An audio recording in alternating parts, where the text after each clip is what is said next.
what I'm going to welcome you. I sent this out.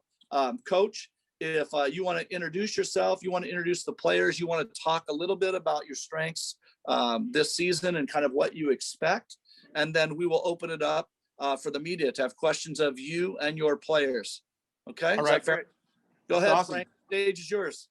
All right, guys. I know most of you. I'm Frank Mazzotta, football coach at Habra High, and I brought 5 kids today. I know 4 was supposed to be the number, but I brought 5. It's hard to pick the 5 because we got so many great kids, and I think Troy hit it on the head. The excitement just to be playing again. All these kids have stuck it out.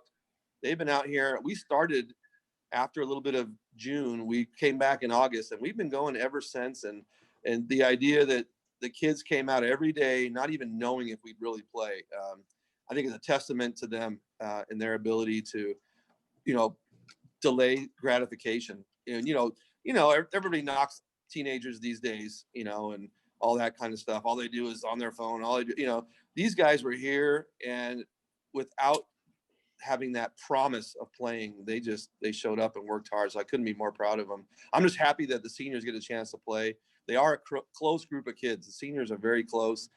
They really wanted to play together one last time, and just what a blessing we get to do it. So my seniors here, they're all returning starters and great players. Next to me here is Brandon Vasquez. Some of you remember him. He's our slot wideout. He's a kick return. He's going to play on defense too.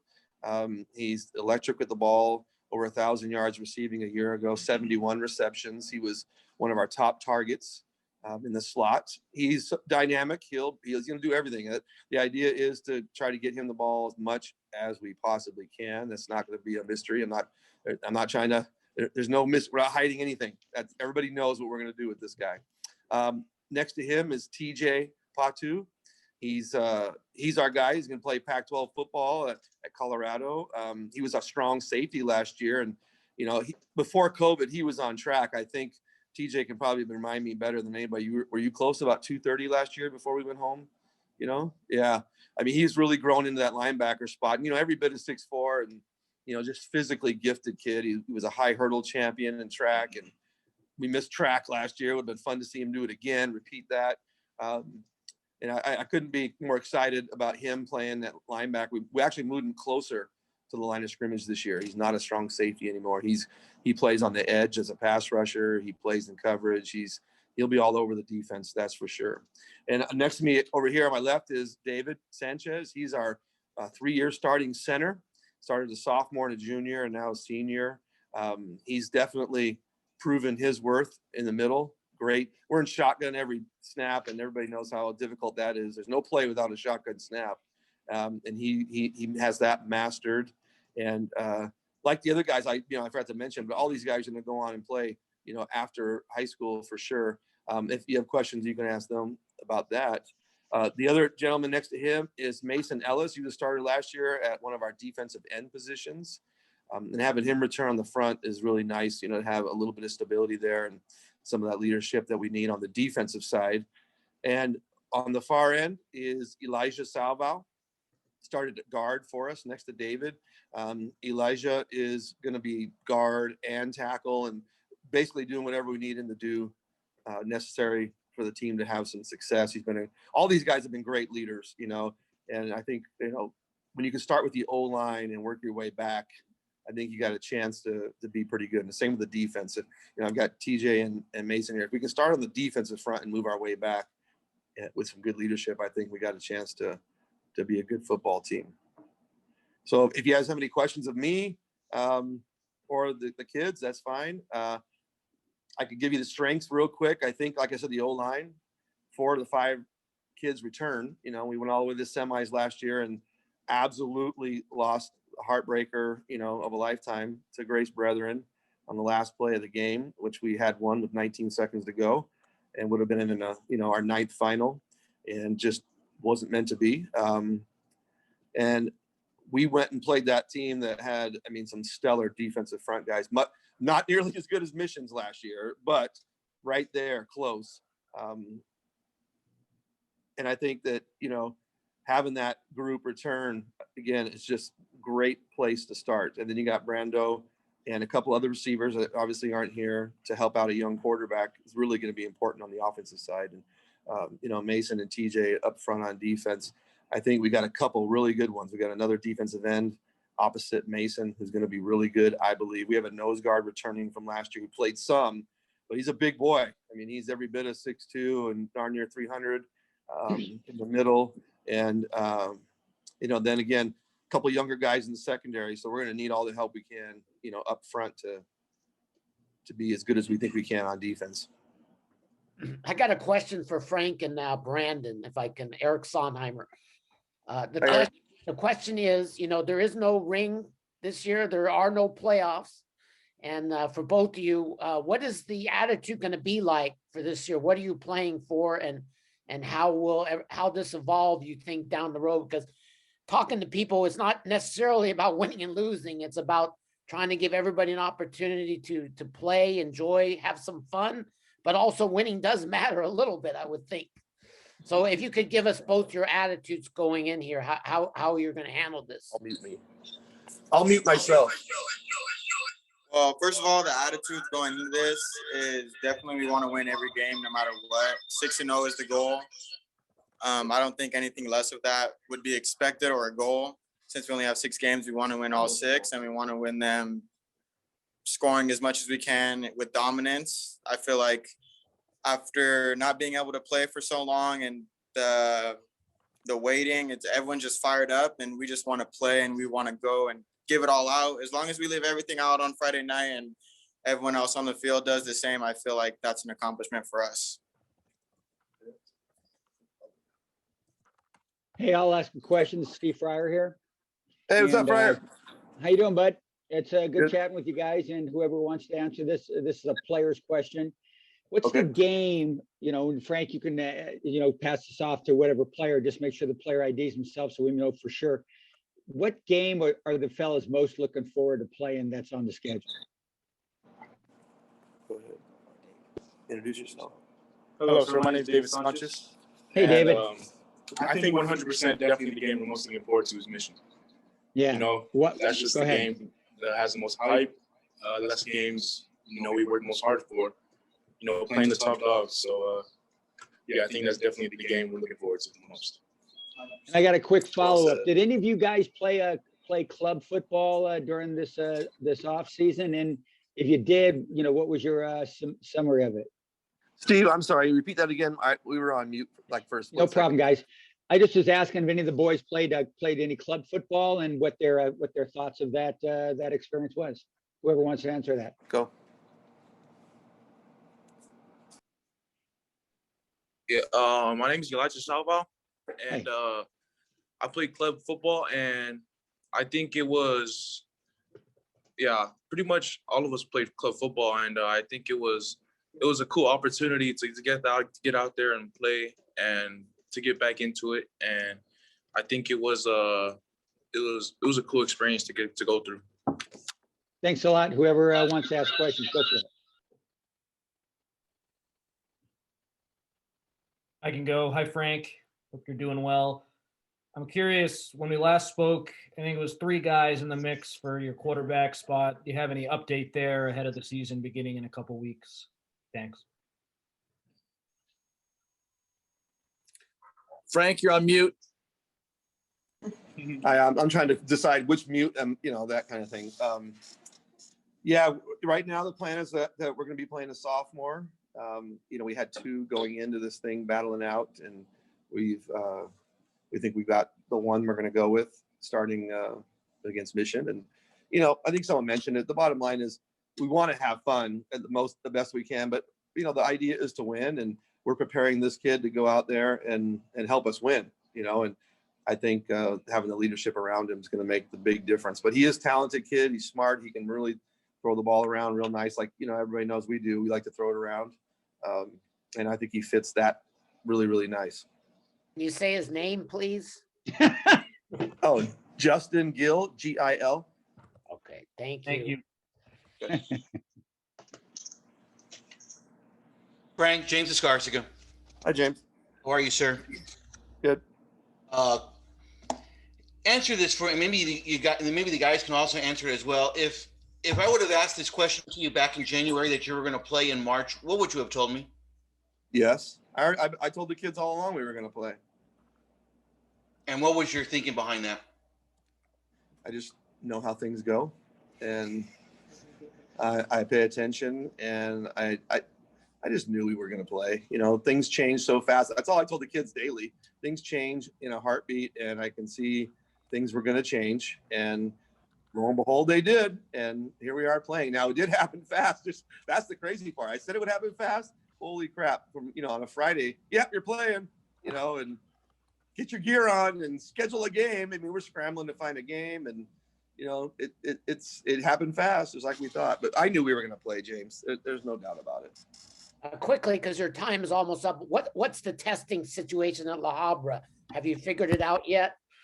Oh yeah, our district's been fantastic. I will tell you that from the very beginning, our district has been very pro sports, pro getting the kids back on campus, everything. So we already got the whole thing planned out. The testing company is going to show up on our campus on Monday. The kids will test. And Tuesday, we'll get the results back. Our water polo, I believe, is testing today for their match, I think Wednesday. They're the guinea pigs here on our campus for testing. I'm just real thankful. I mean, as soon as we said we were playing, the superintendent said, even if we had to go to a testing site, that he would bus the kids over for us. So Nice. I'm really pleased with what the district has done. And we're going to test here, Eric. We're going to knock it out. We're still hoping for 7, though. I will tell you that. We're hoping for 7 around here. And then we don't have to even worry about it. Okay, thank you. Frank, do you know what the company that you're dealing with testing, has that been given to you? I'm not 100% sure. I think it might be the same one the staff has used. We get tested once a month on campus. I apologize. I don't really know the name of it. I just show up and, spit in the vial, and that's it. Oh, so it is a saliva test then, correct? Yeah. Thank you, sir. You're welcome. Hey, I got a question. This is Steve Fryer. I got one final one really quickly here. If somebody on your team, like, okay, you've just played out, you play your first game against Mission, and then somebody on your team tests positive for COVID, or you find out that somebody on Mission's team tested positive for COVID, or the team you're coming up playing is tested positive, has a guy who's tested positive for COVID. You worked out like how this is all going to happen? I mean, there's a lot of questions out there on that. Go for it, Frank. I'm sure there are. I think there's some HIPAA laws and rules that have to be followed. I'm not sure there's going to be, hey, so-and-so's positive, Yeah, that's not what I meant. I meant, what do you do in terms of, do you play that upcoming game and that team that you're playing in week 2, they got a positive COVID case, to still play them? Yeah, absolutely. Especially if you've tested Okay. and everybody else is negative, then I don't see why you don't play. I mean, if somebody's Okay. positive, they can quarantine themselves, and we'll be fine. Yeah. That's the way I see it. Now, Steve, don't hold me 100% to that. I mean, I'm not the guy. I'm just curious. Yeah. I'm just curious what's going through people's minds and how you're going to deal with these potential scenarios. That's it. Okay. Thank you. You're welcome. Yeah, I got about a minute if you want to ask the last question of Frank or his players, and then we'll move on. How's the stadium looking, Frank? The stadium's looking great. Good. Field's in shape. Okay, that's good. The field's in shape. All the stuff is growing in around the mountain. Last year or 2 years ago, we played with half the thing looking like dirt, and so it's it's coming around. It's looking better. Yeah. I look forward to getting back out there, man. I'll tell you. I'm looking forward to that. I'm looking forward to seeing all you guys at some point during this thing. Hey, I got one last question, Frank. What's going to be the protocol for fans? Is this going to be immediate family, or what are we looking at here? Yeah, we're looking at every student involved gets to invite 2 people from their household. So whether you're a player or a cheerleader, you get 2 volunteers, or will be at a minimum as far as parent volunteers that help and that kind of stuff. But yeah, unfortunately, I was talking to Troy ahead of time before this thing. 25% on our home side alone is 1,000. I really thought we'd be closer to that number, because it's going to be, it'll be 100. If all of our kids get 2 people, we're talking 120 or so family, and then some cheerleader families. It'll be very sparse in there. Does this late start mean that there's no trick plays coming this year? I don't know. I'm not the biggest trick play guy in the first place. If you watch La Habra the last 23 years, you don't see very many trick plays. We just try to concentrate on doing what we do and doing that. So that's going to be a challenge enough with this speeded up schedule. Okay, thank you. Okay. Thank you, guys. Hey, Frank, Highlanders, good luck. I know we'll see you guys in a couple of weeks. I appreciate you joining us today. Thanks for having us, Troy. Yeah, be well. You too. Okay, and as they log off, my hope is now, Jaime, are you still there? I'm here. Yeah, are these your players? Would you confirm that? They Because should be. I get like Yep. I told them you guys anime avatars and stuff like yeah. that. You guys, San Clemente, you can unmute and open up your video. Thank you. I appreciate that, guys. Yeah. Yep. We got 4 for 4 there. We're good there. You're all good with your guys. We're good. Okay, same thing. Jaime, I don't know when you tuned in, but again, if we could talk about, I know you talk about like one town, one team. If your players want to address that, but I think what everybody's really interested in knowing is about the excitement and positives now that there is going to be a football season and these kids can showcase their talent. You know, I'm always concerned about the social and emotional well-being of kids. I think this is a positive. So by all means, the stage is yours. Introduce yourself, introduce your players per the media. If you wouldn't mind, put your names in the chat room and the positions that you play to help them out as coach is speaking. Jaime, it's all you. Cool. Thank you, Troy. Thanks for having us. Jaime Ortiz, head football coach, San Clemente High School. Appreciate you guys being here. With us today is Roelen Swarthout, a 3-year starter, playing O-line and D-line. Caden Robertson, a 3-year starter at the middle backer spot. James Bowles, running back and defensive back, heading to the University of Arizona. And Bentley Redden, defensive end, wide receiver, tight end, heading to BYU. And guys, you know, this is a blessing for our kids, not just San Clemente kids, but all kids in general, just to be able to get back on the field. And I know our kids have gone through a lot since they've been out of school, and getting back into maybe a sense of normalcy as we go through this protocol is great for our kids. I counted back. We've had 53 workouts since our first practice today. Today's our first day of fall/spring camp. And we have 180 players in the program, 74 freshmen. And I know our entire group are excited from JV to varsity to go out and represent the school and represent the community and open up the season on March 19th against Capistrano Valley. From an offensive standpoint, we have 6 starters back, and on defense, we have 5. We have a very experienced senior class, over 36 seniors. And I know that for them to go out and play and represent the school and be out there and play this great game is what's most important to us. And we're excited for the opportunity and what we can do. So thanks for having us. Any questions you guys have? Eric, go ahead and start us out. Okay, I have a question, Eric Sonheimer for Bentley. Your school's become the tight end school. You're the latest tight end. Tell us, is it the sun, the water, the coaching? What's creating great tight ends at San Clemente? I mean, it's a lot of that. It's great. You know, we had Cole Fotheringham go to Utah, Isaac Rex at BYU, both came before me. But honestly, there's no other place to be besides San Clemente. It's a great spot. We have great coaches, great staff to just helping us become the best we can. Right, but what about playing tight end? What happens? How do they get you ready to play at the next level as a tight end? I guess that includes blocking, right? Yeah, our coach, Byron Rex, he played at BYU. He's a ex-All-American tight end. He's been working with me and a couple of other guys becoming great blockers as well as pass catchers. Okay, thank you. Hey, it's Steve Fryer here from the Orange County Register. Hey guys, whoever wants to answer this, Jaime, you can pick out who you want to answer this. Is, what's that one game you got circled? I think I know who it is. It usually is one particular team, but what's the one game you got circled in the calendar you really are looking forward to playing that game? Roelen, why don't you take this one? I'm not gonna lie. I'm Roelen, by the way. Nice to meet all of you. Hi, Roelen. Good to see you. Good to see you. Mission Viejos are number one, and there's a lot of guys that we haven't seen in, it feels like 2 years, that I just can't wait to bump heads against. It's there's some fire from their school. Last year they got us pretty good, but the year before that we got them pretty good, and it was really unexpected. And we're all really, really ready to do the same thing. You know, we all got some fire behind us from last year. there's a lot of stuff that's happened to all of us players that, I mean, yeah, we've got some good competition, but Mission's really that one school that me especially, I can't wait to go against those kids. I got one follow-up, and I'm gonna get out of everybody's way. And Rylan, if you want to answer this one, is tell me about you probably dedicated the season some to Joe Wood. What was Joe Wood? What did he mean to you fellas? I mean, Coach Wood is he's a legend at San Clemente, and I'm sure James is here. I want him to answer behind me too, because he had a very close relationship, definitely closer than anyone else on the team.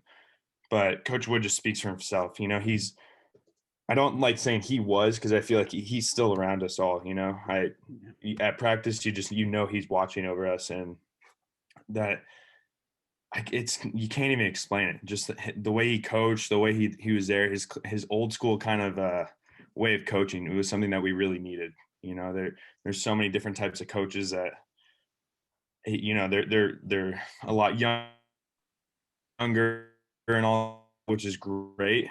But it's always good to have that one older coach that cracks little jokes and that, you know, is just there lifting everybody up. And, you know, it's gonna be tough not having that. And it's a lot of people are gonna realize how much he really meant, which they already know, but it's really gonna start hitting different once we get back to the swing of things. But this season's definitely dedicated to him, as everyone else could already assume and see, you know.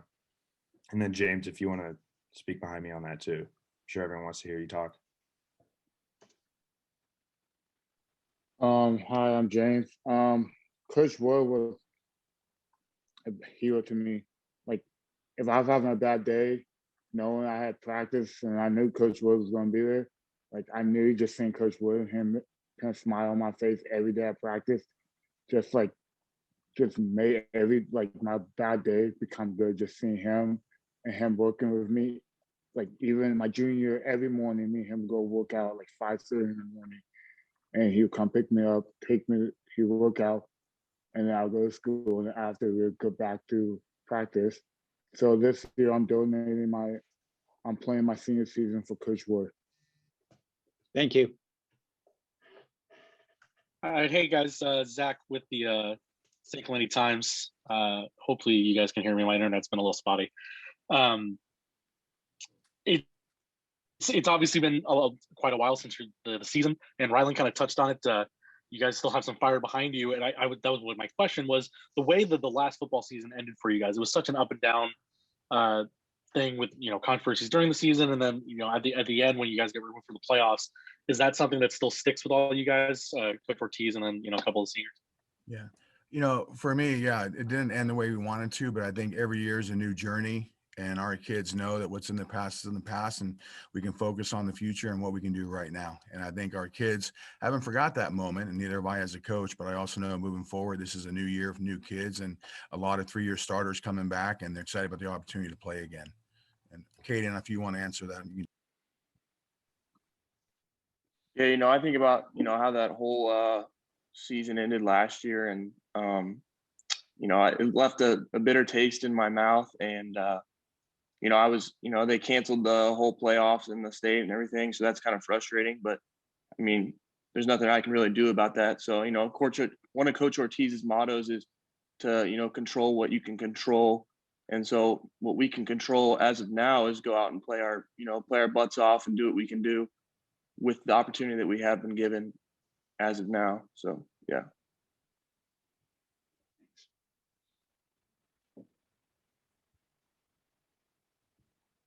Anybody else? Yeah, I have a question here. Jonathan Camus, can you hear me, guys? We got you. Yeah, Jonathan Camus with Camp Chronicles. Coach Ortiz and players, whoever else wants to answer this. What's the mentality of the team knowing that, hey, there's not going to be a playoffs this year. There's no CIF championship on the horizon, but you guys basically you are playing the whole league schedule. So, you know, what's the motivation level knowing that, hey, this isn't a season with championship aspirations. It's something different. I think for me, Jonathan, I'll let one of the guys answer. You know, our goal is to go 1-0 each week. And so every game's a gift, of course, with where the season has gone so far. And our goal, you know, every year is to be league champs. And that's where it sits. Once we become league champs, then maybe CIF champs and maybe state champs. But our focus is to be league champs. Last year Mission took the league championship, and as Ric Flair would say, in order to be the man, you got to beat the man, right? And so that's things we're looking at. We have a tough league schedule with San Juan Hills, Tesoro, and Mission Viejo. We're gonna take one game at a time, and our goal on March 19th is to be 1-0 at the end of the night against Capistrano Valley and work from there. And I think for our players, they know that this is an opportunity that they didn't have before. And it's something that we worked for, and each game's an opportunity to go out and play and represent our school and our community. But from a championship standpoint, the league championship's still in play. But for our kids, I think just opportunity to represent the T and represent the community and go out and play this great game that we've all worked, the 53 workouts to get to this point. That's probably the most important thing. And Roelen, if you want to follow up on that real quick. Yeah, I mean, that was a lot better said than I was going to, but there's a lot that adds up to it, Mr. Kamen, and it's good to see you. I haven't seen you in like 2 years, but it's like Coach said, we're focusing on Capo Valley right now, and they're going to be our first game. Then after that, we'll go in Aliso and Niguel. And like you asked me, who's your game of the year? Anyone here could say Mission. I'm so pumped for that, but that's going to come when it comes. I can watch all the film I want on them, but right now I still need to focus on Capo and just take it 1 week at a time and take it from there. I got a question for Roelen. This has been 11 months of waiting, and it could be taken away tomorrow depending on testing and everything. So what's the attitude going to be every practice? I think everybody learned from this early on that you're going to have to love every practice and love every game, and that was the biggest regret that people told me when it got shut down. They love the coaches doing exercise now. Suddenly they love line drills again. Could you explain about that? Yes, sir. So at first you asked, what are we going to do kind of COVID wise? Again, it's control what you can control. There's going to be some positive tests, I'm sure. We're going to control what we can control. As it goes on, us players have to be smart. We have a social life outside of the football field in the classroom, but we got to be smart about that. It's not going to be no partying, no going out with your friends as much, which, I mean, us players here, that's not really our kind of thing, but it's just control what you can control, focus on yourself, focus on your team, make sure you're watching out for other guys. Just try not to be stupid in a way, basically, I hope that answered your question as best as I could. Okay, thank you. Jaime, Zach with San Clemente Times again. Obviously, San Clemente, you put together another Division I quarterback last year in Nick, and now you have to fill that spot again. Tell me about the quarterback position. What's going on there this year? Yeah, Lachlan Von Roelen, it will be our starter this upcoming season. He's a junior, first time starting as a junior. But with him, he's surrounded with James and with guys like Caden, guys like Bentley. He's done a great job leading the junior class. Ryland's done a great job leading the senior class, and I know they're excited about the opportunity, and he'll be our starter moving forward. What stands out to you about him? What sort of physical abilities does he have? I think he's a student of the game. That's one thing that sticks out. He's got a strong arm, but he really understands the defense, reading coverages, and making the checks when needed. And he's put a lot of time in the offseason working, and also studying the playbook and giving an opportunity to show what he can do. And I want to add on to that really quick. So I play O-line at San Clemente too. Not the biggest O-lineman, but neither is our entire O-line. I'm sure all other schools know that we don't have your typical 6'6", 300-pound Bosco O-line, but we do have some nastiness in us, and that's really what has helped us. And Locke coming in also from Bosco. I've never seen someone really take control of us, and that means in a good way. Like, I've never seen someone, hey guys, keep your head up. I know, like, we're going to get this done. We're going to get the job done. And I know he's going to help us execute. And the way he's a leader, and he's only a junior. I've never seen anything. Like, I love Nick Billis. We all know him, but this kid, Lachlan, his leadership is above the charts. And I think that's what's going to help him with our team, and then off onto college too. It's unbelievable. So I'm really excited for that kid. I mean, one last question that I always ask you every year: who's the best surfer on the football team? That's a very good question. I think Bentley's in that mix.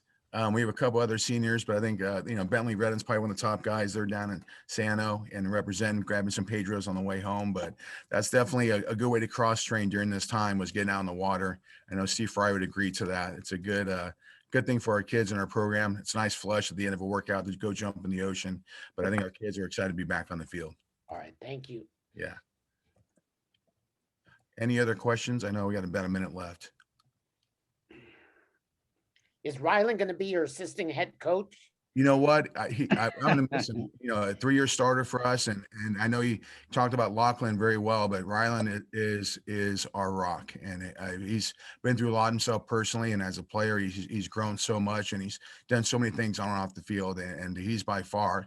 I've been in San Clemente for 21 years. He's by far one of my favorite players. He's definitely a man among boys, and definitely is a kid that has a bright future with or without football. And he's one of those kids, along with Caden Robertson, who are two kids that I feel that if they had an opportunity to play earlier on, they'd be signing with Division I schools as well. And so hopefully something will continue to pop for them. I'm going to advocate for those kids, but those are two examples of kids that have put in the time and put in the effort, and hopefully something will work for them throughout this season.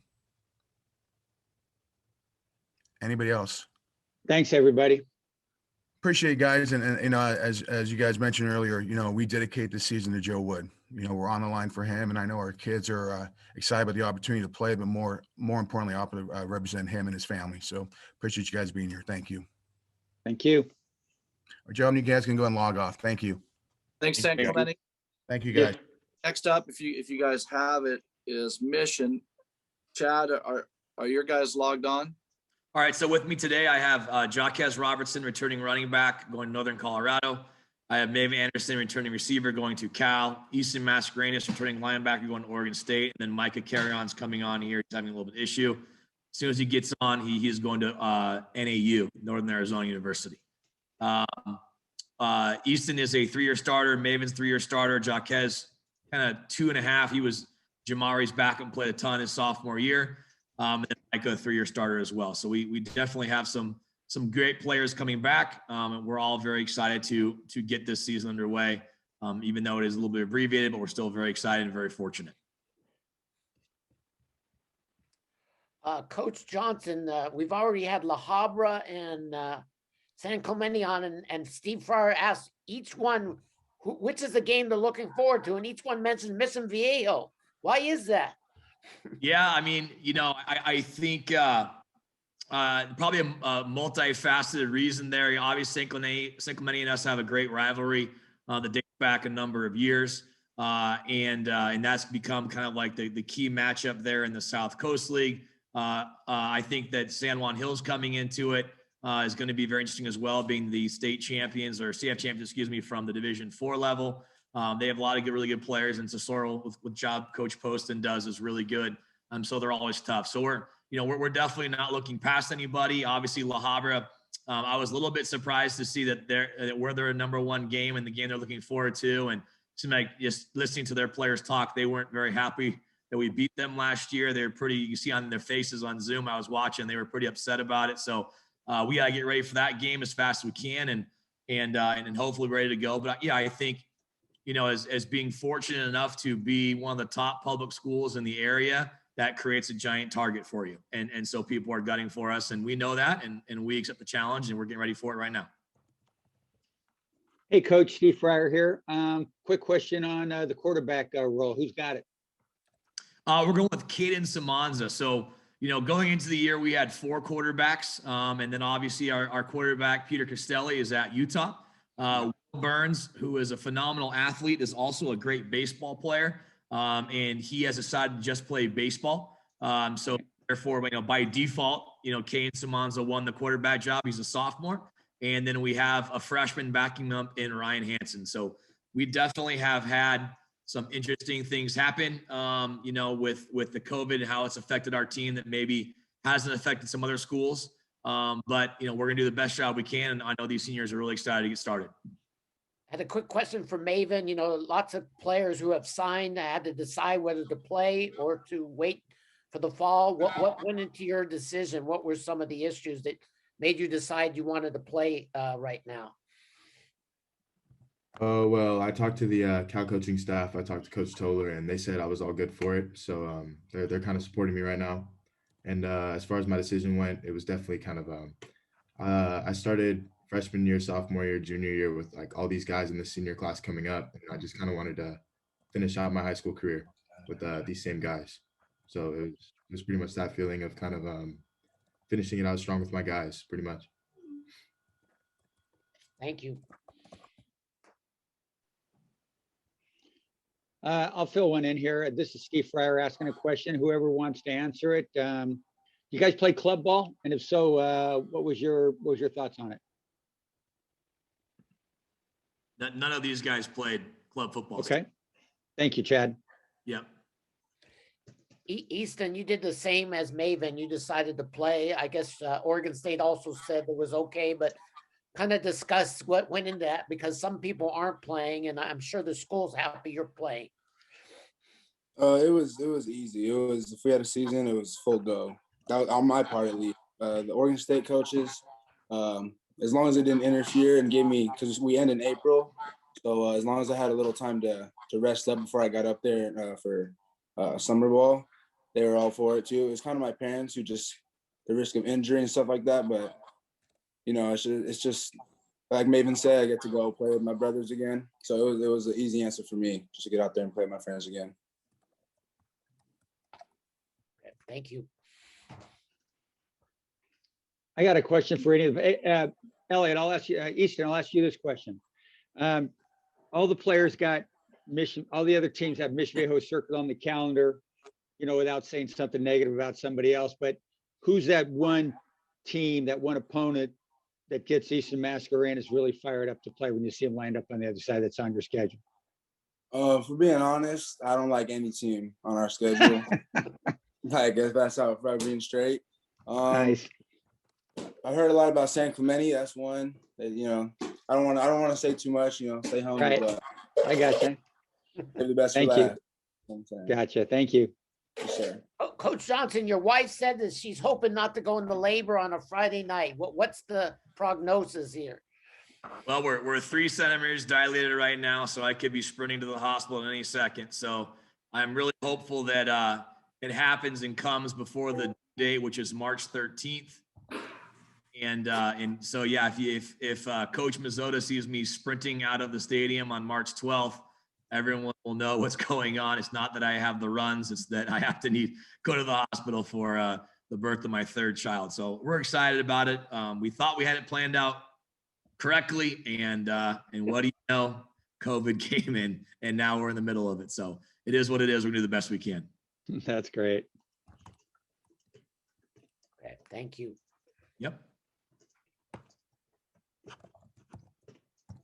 Does anybody else have any more questions? Yeah, I'll ask a question. I'll ask a question, and this is more geared towards the players. But you know, since Chad said you guys didn't play club ball, and you guys have been waiting and waiting and waiting to get an opportunity to play under the bright lights again. What are your emotions now that football's starting up? I imagine you guys are pretty excited. Excited to say the least. It's kind of just if I could put it in 2 words, those 2 words would be "let's go." So it's kind of just I'm ready to go. I'm ready to go. Great. Yeah, I think it says a lot about, you know, these kids that already have signed and committed. And what's funny is we've had players opt out that aren't even there. Oh, here's Micah. We've had other players opt out that are seniors that were surprising to me that aren't even, you know, I don't want to say anything negative. They're not in the same boat as these kids are.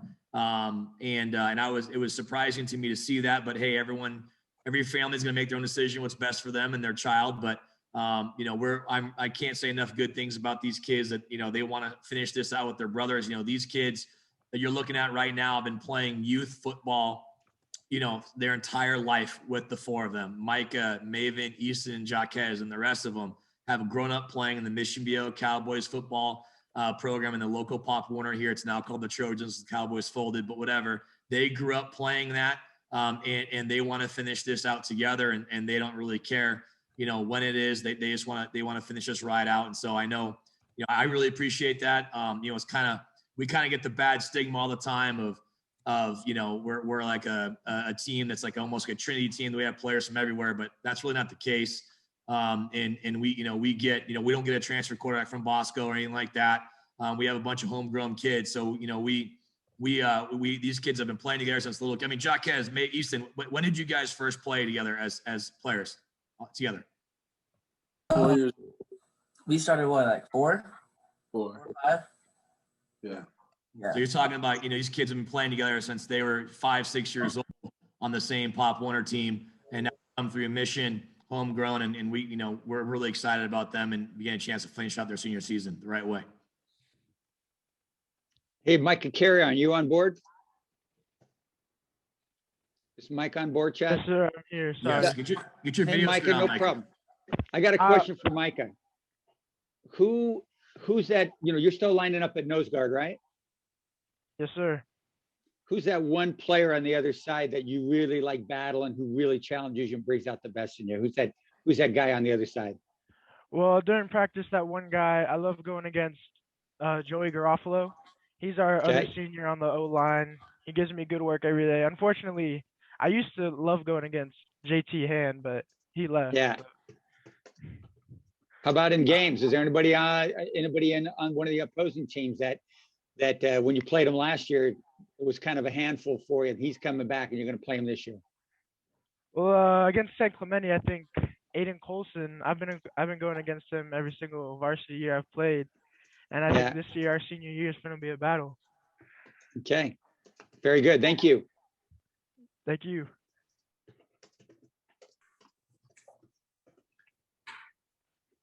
Okay, if there's any more questions of Chad or the players, that's awesome. In the meantime, I'm drawing up spider wide banana in case Chad has to leave, so I can call an audible. Thanks, John Gruden. Thanks, Chad, for doing this again. If you're leaving, appreciate it. Of course, yeah, no problem, guys. We have a 2 p.m. position meeting here. That's one of our COVID protocols. We're not meeting at all in person with our kids. Every meeting's on Zoom. So they're, you know, we don't want anything indoors. You know, indoors is the bad contact tracer. So we're trying to do everything outdoors or on Zoom.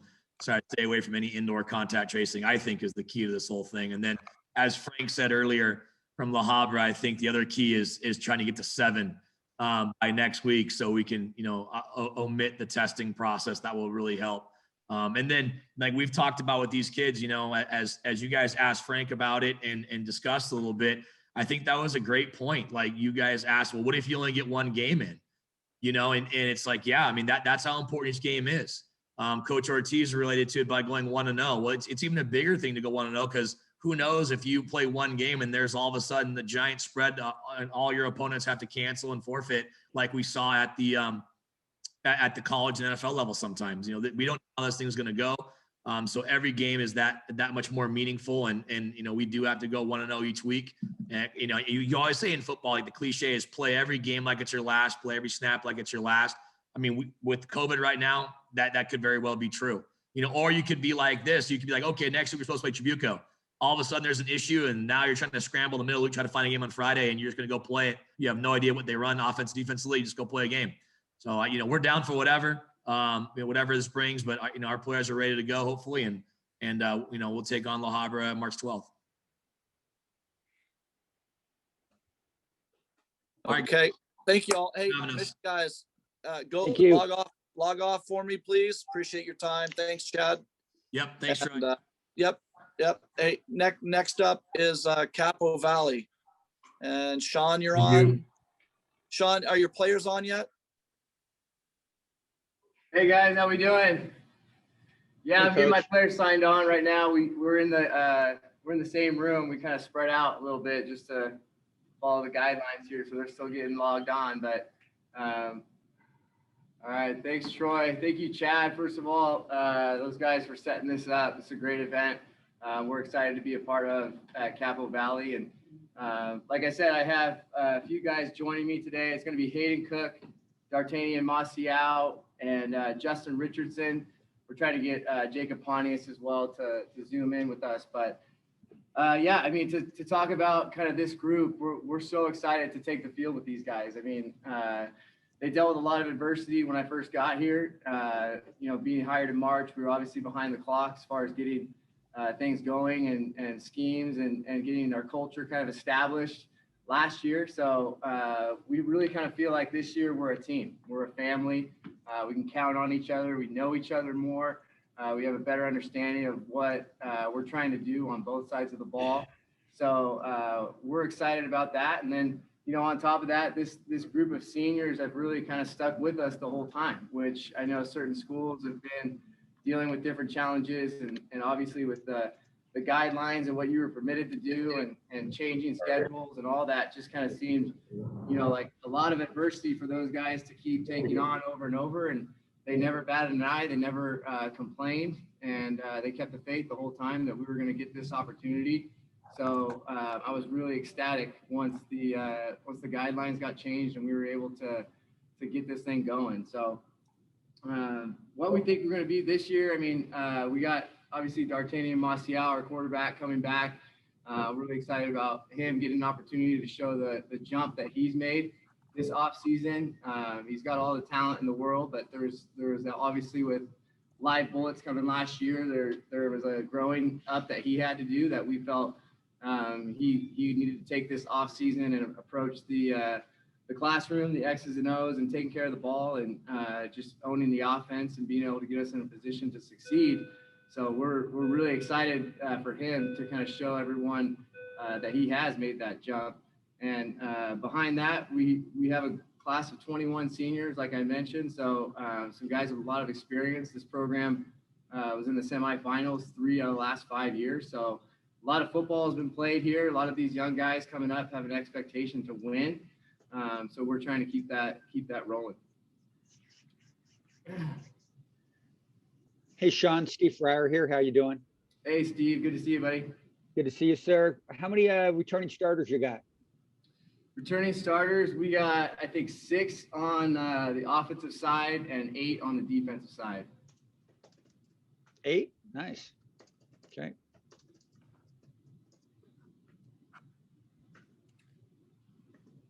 Hey, Sean, this is Eric Sonheimer. Can I ask your quarterback to kind of discuss about what that jump that you want him to make?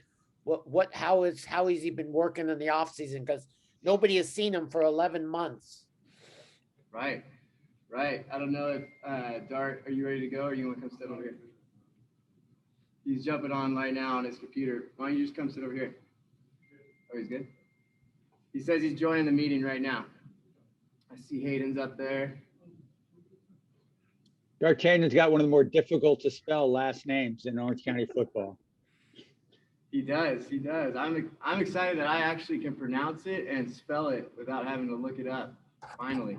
I wish I could. I know I'm going to spell it a lot this year, though. I know that. That's right. Are you ready to go? He says he's waiting on the host. I don't know if... Yeah, why don't you have him just sit next to you? It's a better picture anyway, so. Okay. All right, buddy. Yeah, bring your chair over. John, you want to rotate through that? Yeah, we could do that.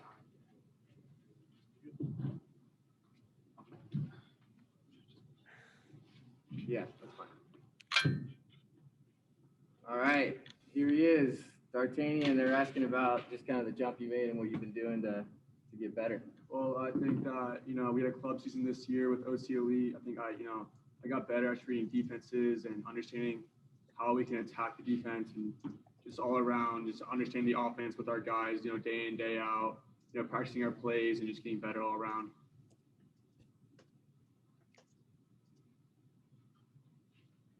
Okay, thank you. Steve Fryer with a follow-up. How much you guys going to throw the ball? What's the mix going to look like out on the field when you guys are running the offense? What are we looking at? Yeah, we like to call ourselves, a power tempo team. So we definitely have the run game sprinkled in off of almost everything that we do. And the exciting thing is we like to build the offense out with our quick game to kind of pair it with our run game. And if we have a quarterback that we feel can make the decision on, the numbers in the box and if he should be handing it off or spitting it out, we'll kind of give him more of a tags and more things on the perimeter to do with that run game. And so Dart's definitely in a position to take advantage of some of those. So we're probably close to 50-50. We like to be balanced. I know everybody says that, but it's going to come up to what he sees in the box and after the pre-snap reads, and if he's going to be, sticking with the run or spitting the ball out, that's going to be a lot on him. So we're excited about that. Thank you. Hayden, so can you talk a little bit about waiting 11 months? Because the coach said that everybody kept the faith the whole time, even though it's been some bleak times, ups and downs. It described the emotions you've gone through over these last 11 months. Honestly, it was confusing at first, but I knew that we had to stick to it, be as a team, and be one unit, and just trust in the coaches and what we believe in, and hope for the best. That's all we really can do. Right. So during those months where there was no activity, how did you try to stay motivated to keep preparing? Just training every day, meeting up with teammates, practicing as much as we can, just try to stay as a unit, and constantly finding ways where we can play 7-on-7, or just finding ways where we can all be together at one time. So you each helped each other? Excuse me? So you each helped each other? Yeah, just as a team. Yeah, we had to stick together. Okay, thank you. Hey, Hayden, Steve Fryer here from the Orange County Register OC Vars. I got a question for you. When you're looking at the schedule, you know what the schedule looks like. Is there one or two teams you got circled in the calendar that gets you guys, you're fired up for every game because it's a great opportunity to play, every game's big. Is there one particular team that has a little extra juice on it? Please don't say Mission Viejo. I would probably say San Clemente. Yeah. This is a team I always wanted to get a W on. Cool. Thank you. Sorry, Fryer. I had to break that. No, that's okay, Eric. I need the editing.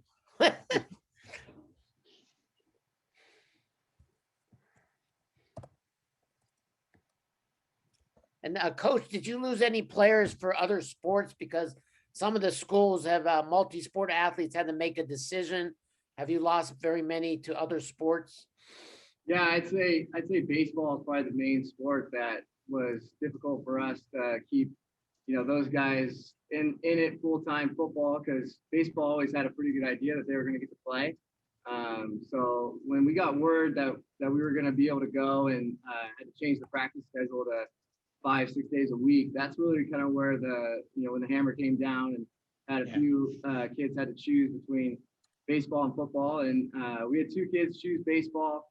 We have another kid that's pretty into track that we lost. But for the most part, there's only about 5-6 kids that decided that they were going to not give it a go to start the season. Now, we do have some multiple sport guys that are deciding that they are going to try their best to do both. And we're going to work with them and their coach to see if we can get it done. But it's a strange year where, a guy is coming to a football practice.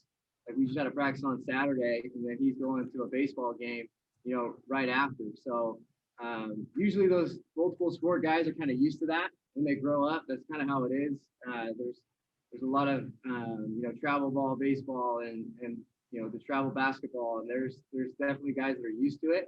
But never before, from a football perspective, have we had to really kind of juggle around so many different schedules.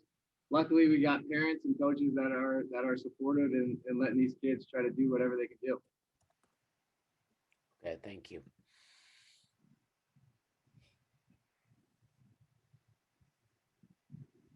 Sean, this is Ryan over at SoCo Prep Sports. How are you? What's up, Ryan? Good to see Hey. you. Talk about how close, tight-knit this group is. It seems like you have a lot of upperclassmen. Is this a team that probably the tightest that you've ever coached, or talk about that a little bit? Yeah, it's definitely the tightest team that I've coached. I've been a part of some really, really talented teams. As you guys know, Jay Serra and Santa Margarita, we had a lot of good players, but I think this is the tightest group of players that I've got the opportunity to lead. When I was a player at Northwood High School, it kind of felt that way. You had 20 kids, 20 seniors that were all, in it for each other and sacrificed and put the team ahead of themselves. So I definitely feel that with this group. There's like Hayden said, there's been so many opportunities where, you know, I couldn't get them together. They had to do things on their own.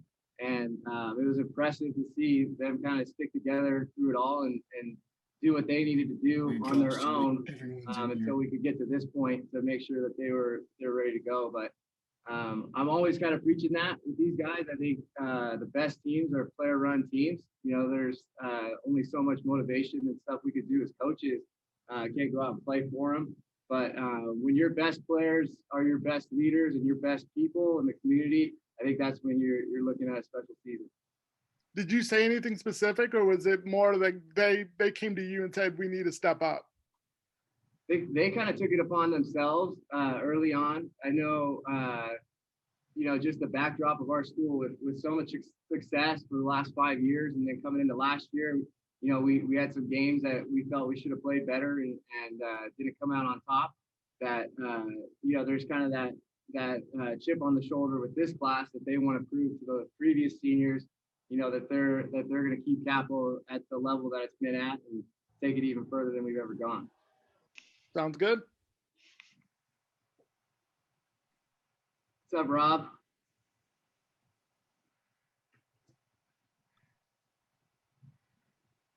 Good to see Rob and Matt. Sorry, man. Still figuring out the Zoom stuff. How's it going? I know. Hey, I got a question for D'Artagnan, if you got a minute. Yeah. When you're watching football, college or pro, is there any particular quarterback that you really like and you try and pick up some stuff from him and try and emulate what he's doing, and that kind of fits into what your skill set already is? Probably from last football season, I'd probably say Mac Jones or Kyle Trask, just trying to emulate how they play and understand how Mac Jones, you know, ran his offense and, you know, how he played his game. I try to just do what he does. And, you know, they won a national championship this year. And, you know, if we do that, then I think we can be a really good offense. Good. Thank you. Okay. Do we have any more questions for Coach Curtis or the Cougars? Okay. Coach, thanks for joining us. I appreciate it. Stay well. Good luck in practice. We'll see you guys soon. All right, Troy. Thanks again for setting us up. Appreciate it. You're welcome. You're welcome. Thank you to all you guys for being here. Thank you. Appreciate all you guys do for high school sports. We'll see you guys later. All right. Hope so. Thank you, pal. Okay. Rob, it's all you. All right. Thanks, Troy. Appreciate it. Guys, thanks for having the Stallions on this public school media day, the second year in a row. We're honored to be here. Hopefully we're able to give you some good information, some content about our program and our expectations for this season that we're actually having, which is outstanding.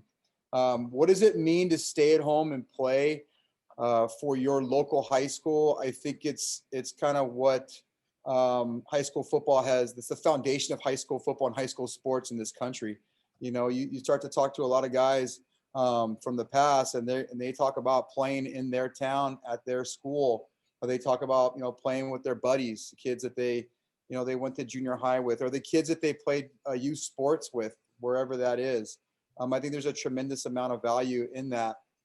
I also think that when an athlete is giving back to his local high school, his public high school in his community, or a community that he's very familiar with, I think it has a lot to add to just kind of like their own reputation. And for some people, it's like their legacy in their town or in their community. They're going out there and they're helping their football team, go to battle against another community's team. And so I just think that there's nothing like high school football. I think that there's, I've always been a public school guy myself, and I've always coached at a public school, and that's just my deal. That's what I'll do. That's what I've done. That's what I will always, be a part of. So that's how I think that, and you don't truly understand that until you're older and you can look back with your buddies, in your town. You go to dinner and you see some guy you play high school football with, like I do, and you guys can reminisce about the good old days, about grinding on the gridiron, with your buddies. So that's just my take. Not everybody will like it. Not everybody will agree with it, but I don't care. That's just where I'm coming from. So, any questions? You guys go ahead and fire them. We'll be ready Coach, to can you rock. say who's on with you, players? So today, I have our quarterback Hudson Jones. Hudson's this will be his third year as our starter. He's a senior. I have, if they're all here, I have a wide receiver who's a junior, Braden Pagan. I have a wide receiver who's a junior, Cole Monick. Cole started all 15 games for us as a sophomore. Braden saw time as well as a sophomore. Those two are going to be big time contributors to us on offense. That's why they're on this call. I have a defensive back who is a junior, also plays wide receiver, Chase Schmidt. Chase Schmidt started all 15 games for us as a sophomore at corner, and Chase was the player who had the CF championship winning interception against Loyola. Now we're saying like back in 2019, can't believe it. We've got a senior offensive lineman, 3-year starter, Sean Newkirk on the call. All CIF returning defensive lineman, Elliot DeGroot on the call. Both those guys are seniors. I have a senior linebacker, Kobe Mullen, senior safety, Dylan Bennett, and also a senior defensive back, Billy Hester. Billy started all 15 games for us as well at safety in 2019. So those are guys we have on there. It was hard to limit it to 4 because I have just got some outstanding players who I feel are all going to be tremendous contributors to the success. Can I ask a question of Hudson? What's it mean to get this opportunity in the spring, and how have you been able to deal with 11 months of not knowing for sure if this was going to happen? That 11 months, I really didn't use it for me. I found out, I thought, that gives me more preparation to get big, stronger, work on my speed game with my speed coach, and just develop more of a relationship with all of our younger receivers, because I didn't really play with them that much last year. It was more like Joey, James, and just being able to develop a chemistry with those guys during this long time has been a big time plus, and it's showing out in the practice field. Did you always think you'd be able to play this spring? No, that was me and my family, we were praying about it when they said that we might not have a season. We were thinking about, moving to Arizona, but when CIF announced that they were going to push it back, we decided to stay, got to stay loyal. And it's obviously worked out well. So how close were you to moving to Arizona? We had 2 schools in mind. We were praying for about 2 weeks before CIF came out that we were going to play in December or January at first, and then they postponed it again. But when they said that we were planning on playing, that's when decided I'm staying in California. So that was in November you were looking at Yes. moving? Okay. Correct. Okay. So you're very grateful, right? Very grateful. Thank you. Hey Hudson, this is Zach with the Capistrano Dispatch. We're going to keep picking on you. So it's you're a kid that's put up a lot of numbers. You've led a team to a CIF title, and yet the college recruitment hasn't been there in some ways. What are you going to be looking forward to most this season in terms of that, trying to get your name out there and maybe sign with the school at the end of the season? Last year I was a lot smaller. I've put on about 20 pounds. So I think that's been a big deal for me, because last year I really didn't have the size. This year I'm planning to run the ball a lot more because, I had a lot of playmakers around me. And this year, I want to be that dude. I want to prove everyone that, I am a dual threat. I can run around and throw the ball well.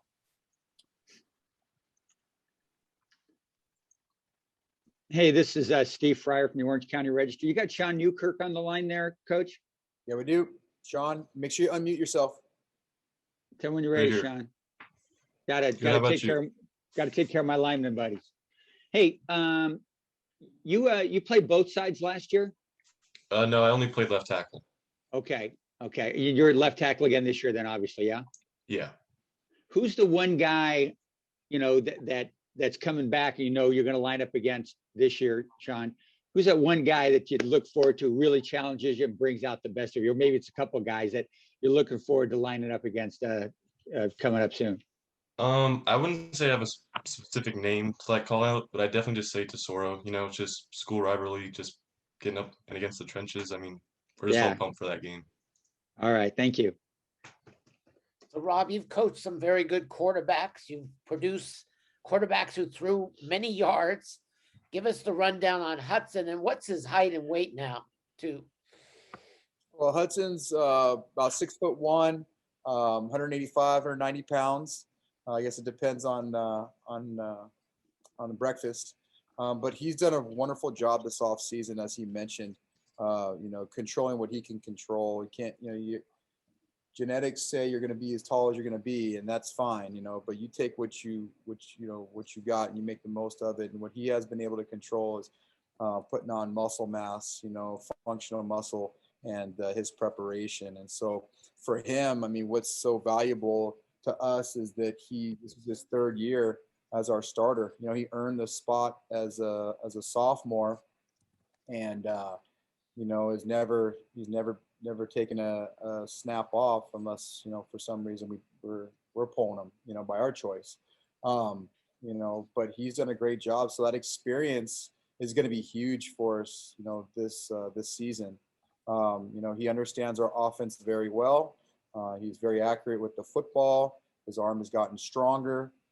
So if you're taking experience and accuracy, knowing the system, and you got a player who's bigger, faster, and stronger at your quarterback, it should be a plus for your offense.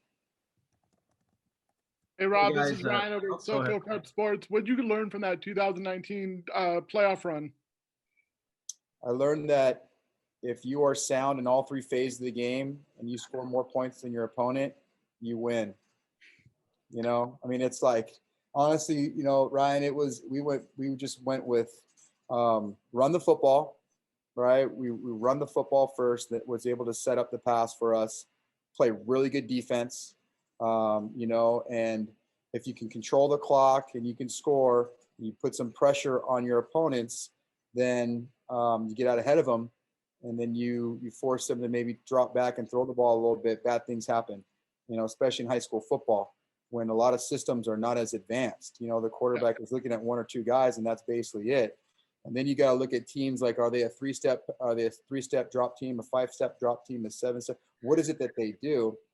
And so, we ran up against a couple of teams that really like to drop back, more of your 5 and 7 steps. So we knew that if we got them in a situation where they had to throw the ball, that they would be, it would be more of your intermediate to deeper, concepts. So we figured that we could pin our ears back and we could really get after the quarterback and create some big plays on defense. And then that's what we did, so it was an old school mentality. And that's just how we were with that team. You got to adapt. High school football, you got to adapt to your strengths. And that was our strength, be real sound in special teams, play good defense, create turnovers, run the football, and don't turn the ball over yourself. And so like our last two games, I think we won our last two games by a combined 8 points. Yeah.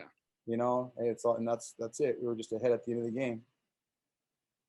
Rob, I have a question for you. Jonathan Camus with the Camp Chronicles here, and you can see the highlights behind me. You guys won CIF. Always marketing. Oh, come on now. I'm a pro. Hey, you guys won the CIF championship for the first time ever in school history. So how do you avoid any potential championship malaise that may come here? COVID. Like, to be honest with you, that's so long ago that, it's not forgotten here, but we've moved on, and not only have we moved on, but it's been so long since we played, we're still going to promote the CF championship. We're going to still do on social media, things like that, right? Because it happened.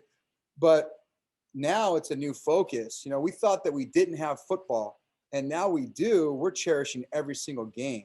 It starts with El Toro. So our preparation, like last week, we had 6 just outstanding practices, and it's like, we want to be different champions. We're in the toughest public school league, in my opinion, in all of Southern California. Right. And I know, like, Coach Poston's on this call, we've got Tesoro in that league, and they've been in the South Coast League for years. Like, that's a rival game for us, and it's going to be a great one, I can imagine. You know, they're going to be ready. We're going to be ready. And it's like, you know, that's a huge game for us. But then you also have San Clemente, right? And then they've been, you know, doing very well for a few years now. You know, won a league championship, won a CF championship. Mission's in their perennial powerhouse. They're the standard in the South Coast League. So like for us, it's a different focus now. You know, we're going to go out there and now you're in the South Coast League, you know, so nobody cares if you won a CF championship in 2019. It's all going to be, everybody's going to want a piece of you, you know, come league, and even our 2 preseason games, you know, El Toro and Capo. I'd imagine those teams are looking forward to getting a piece of us too. So we just have to understand that we have some things to prove, but also we have a target on our back as well.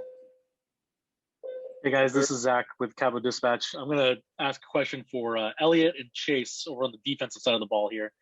Obviously, you know, your defense was part of what helped spur you guys to a championship last year, and 2 dynamic players up front. You had Tyler up front on DN, and you have Joey Hobart back there. And how are you two, you know, Elliot, you up front and Chase in the back, how are you going to fill in on defense and make that defense, you know, as effective as it was last year? What's kind of the mentality? You know, go ahead, Chase. Okay. You know, I think that Joey and Tyler, they were great mentors to us, and we've really been grinding all off season to try and fill that role.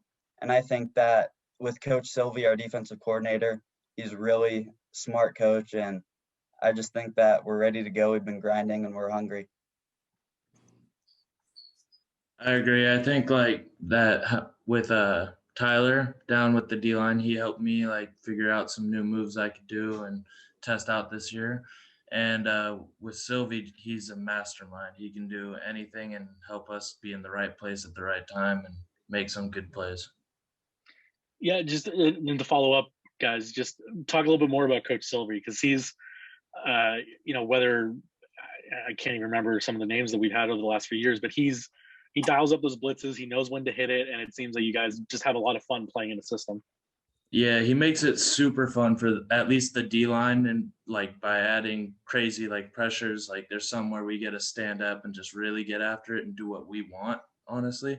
And I think that like makes it super fun for anyone who likes defense. We're all crazy, so yeah.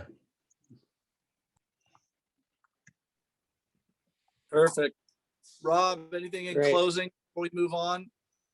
No, just, you know, thank everyone for being here. You know, hopefully next time we do this, we can be back at your place, Troy. You can run this like the last couple of years. Do a good job. Maybe you'll have some waters and some snacks for us this time. Would be nice. But I think we're doing the best we can through all this, and I wish all the other teams and head coaches. I might see a couple on here, but I wish you guys the best of luck as well.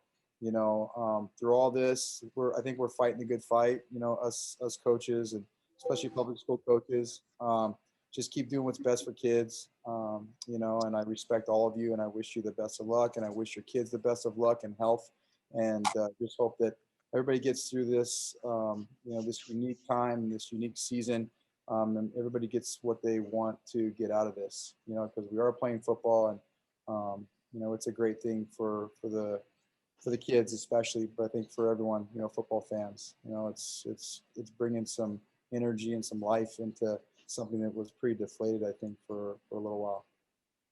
Okay, well, I appreciate you. I appreciate you guys coming on. I'll see you at your place at the Badlands or our place, wherever we're playing down the road. You all take care. Be well. All right. Thanks. Thanks, Rob. Thanks, guys. All right. Bye, guys. Thanks, everybody. As Coach Poston addresses maybe some positives, excitement, strengths of your team this year, and introduces who he brought. Thanks, Matt, for coming. I got to step away again, okay? Yeah, no worries, bud. Guys from the media, thanks for hanging in there. I know that when you get to the sixth team, it starts wearing on you a little bit, but you know, as you can imagine, we're thrilled to be able to play, right? These kids have been working so long, so hard that to get the opportunity to put the helmets and shoulder pads on and get out there against another team, whoever it is just really exciting. I mean, when we finally figured out just here recently that this was going to happen, our kids and our team just kind of lit up. So we're excited. I want to introduce the kids that I've brought with us. First of all, Cole Lyons is a returning starter. plays linebacker and also plays receiver. Probably the leader of our defense this next season. Is a heck of an athlete. Mark McGill is our center. We got to take care of our big boys, and Mark's as good as they come at the center position. He's an absolute bulldog, and he does a great job leading for us, and he's been at that center spot for quite some time. Tyler Adams is our fullback. We are one of the few teams, I think, that still uses a fullback. So we're excited to bring him, and you know, he'll be leading them quite a bit of blocking for us this year and does a great job from that spot. And last but not least is Jason Baum, who's going to be both a defensive end and a tight end. Jason sat behind two great defensive ends last year, two kids that each had 18 sacks, and he's ready now for his big impact year because he's a tremendous athlete. And we've had a history of great players at that position, and I think Jason and Chris, who the other one who's stepping up this year as well, I think they're going to do kind of similar things to what we've done the last few years from that spot. So all great kids. And like I said, we're just really excited to play and happy to answer any questions that you guys have. Hey, Matt, it's Steve Fryer here. Good to see you. Hey, how many returning starters you got on both sides of the football? You know, not many, because we were extremely senior laden last year. You know, last year we ended up winning 10 games, and a lot of that was because of the senior class. I believe off the top of my head, I think we have about 3 on each side of the ball.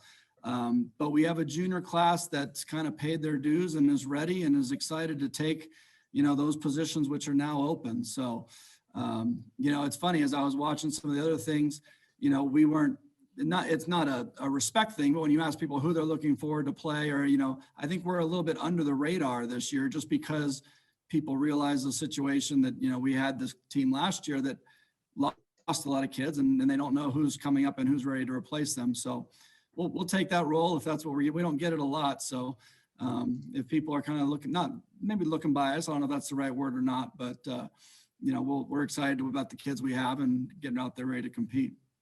That underdog thing works pretty good in the pregame speech, doesn't it, Matt? You know, I've done this for a while. I got a lot of them, but yeah. We might mention here or there that, you know, some teams aren't necessarily taking us like they usually do, let's say. Yeah. This Eric Sonheimer, you went through a serious health issue, and then COVID came about.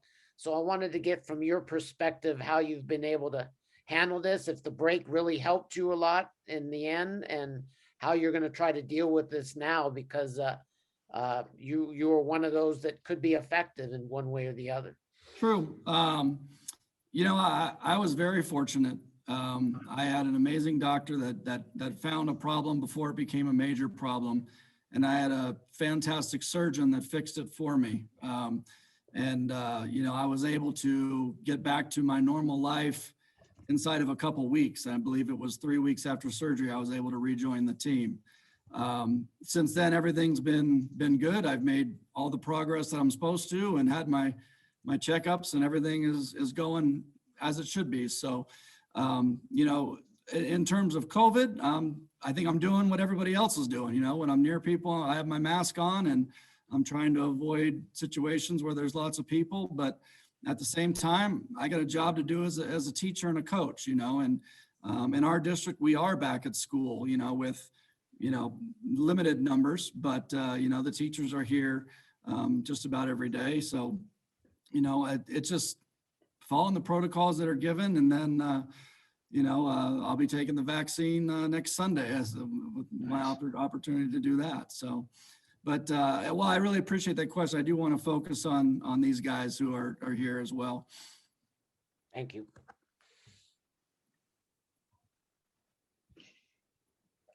And have you come up with a strategy for getting out of your parking lot after a game? I guess we don't need that this year.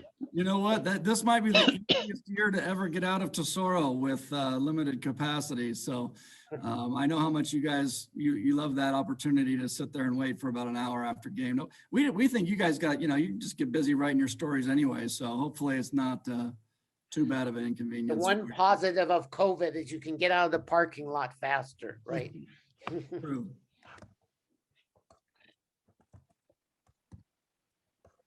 Hey, it's Steve Fryer here. I got a question for Jason Baum. You're a DN tight end guy. Jason, you know, those guys who preceded you, pretty good football players. What do you pick up from those guys that you're going to bring to your game this year, Jason? Well, I was really good friends with Cooper and Ethan during the whole season. And I played a lot of D tackle because those two were absolute studs at the defensive end position. So I learned a lot from them. I learned like the power moves from Ethan Hurst and the speed moves from Cooper Galloway. And I'm trying to bring both of them together to just really bring up my game to the next level.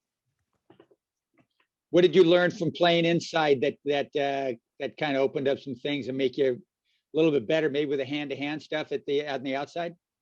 Definitely with double teams, learning on the end double team. So if there was a tight end, and just really, it's a lot different from the inside than the outside, and the grit from the inside. So I'm not afraid to hit. So that's definitely one thing from the D tackle position that I'm bringing to the DN position. Thank you. Look forward to seeing you play. I have a question for Tyler Adams. Your flow is absolutely ridiculous, man. And that's in a good way. But do you worry about potential opponents bringing you down with that thing? Come on now. Well, I mean, I've thought about it, but honestly, if it's part of the uniform, I'm willing to rock it. Well said. Matt, I have a serious question. You know, this season could hinge on a positive test or two, right? I mean, it's not very stable. What do you tell your players knowing that, I'm assuming, hey, you guys got to be pretty strict, adhere to protocols, but what do you tell everybody? Because it's a sensitive season, is it not? It definitely is. And, you know, I'm going to steal from my friend, Coach Ortiz, who said it earlier. We can control what we can control. Right. And it's important for these guys to be smart about what they're doing. You know, we said in our very first meeting, this more than ever is we, not me. Right. So in a typical season after the game, there's a good chance you're going to go meet up with 100 or more friends, right, at whatever the activity is. This year, you know, you got to kind of make a business decision and say, if I want the opportunity to play the following week, that maybe I go home and those social events will be there for me come mid-April, you know? And so I think that our kids are so excited about playing that's going to outweigh, you know, maybe the decision they'd make in a normal fall season. But I mean, maybe I'll let them explain, like Mark or Cole, or when you guys want to chime in. Yeah, it's really like about not being selfish this year. It's like Coach was saying, you can't, like, you have to make a business decision. Like, you can't be going to large gatherings, even not only after games, but like weekends or weekdays. Like, you need to be on top of everything, because you don't want, like you were saying, one false or one positive test, then it's just downhill for the whole team. Yeah. And it's not like, I mean, if you get COVID, it's not like it's anybody's fault other than, you know, you were in the wrong place at the wrong time with whoever's surrounding you. So, you know, you just got to limit what you can do. Hey, Steve Fryer here. I got a quick question for Mark McGill, the center. Yes, Mark, sir. you know, I have a son who plays center in high school and college football. So I'm kind of partial to the position. Is that a position you asked to play, or somebody asked you to play the position? Yeah, I got asked to play this position. I actually did like way in Pop Warner. I did play center, but then coming into high school freshman year, I was a guard. And then I was planning to play center my sophomore year as well, where I got asked to play center my sophomore year. But unfortunately, I broke my right hand. And that was my snap. That's my snapping end. Yeah. But I could still play if I wrapped it up. So I got moved back to guard. So then this past year, as a junior, I got moved to center, and I enjoy it. I love it. All right, good deal. You got to love it if you're going to play it. Mark's one of those kids that realizes he's a lineman. You know, most every when the freshmen come in, all the linemen say that they tell you they're a tight end, right? Right. And then those dreams kind of end. But you can tell Mark's talking about moving back and forth between center and guard, which not a big change there, buddy. I got news for you. Other than, you know, you get to start the play now. Thank you, guys. So Matt, you were referring to the what happens if there's a positive test. So the state still hasn't really come out with what are the procedures and protocols, but is it your understanding from your school district that if there's a positive test, the game's probably going to get canceled? I know we had another public school coach I was surprised to say, no, we'll just take out that player. That's really not how it works from my perspective. So from what I've understood and been briefed, you know, if a player has a positive test, obviously they're going to be out for 2 weeks, but then they're going to do the contact tracing, right? Who did that player spend significant time with in the situation? So, you know, let's talk about our offensive line. If God forbid one of our offensive linemen gets diagnosed with a positive test and then they trace it to the others, you know, I don't know how you're going to go into a game without an offensive line, so to speak. So we'll see how that all goes. You know, hoping and praying that, you know, we have a little luck go on our side, I guess, as well. You know, I think at this point, these kids deserve it. So, you know, at the end of the day, it's going to be what it can be, but I'm fairly certain we can't just pull the one player and go on from there. So a big thing is the testing number. You know, like come tomorrow, they're going to announce what the number is. If it's under 7, then those tests, you know, go away. And not that means we want someone coming and playing with COVID, but I mean, that's just going to limit the opportunity of a false positive or anything along those lines. So we'll see. But everybody knows the seriousness, right? There's no making shortcuts in this because you guys waited long enough. But one of the criteria is you got to follow the protocol. So absolutely, right, absolutely. And you know, at the end of the day, football is a game, right? And we want the kids to play. They love to play.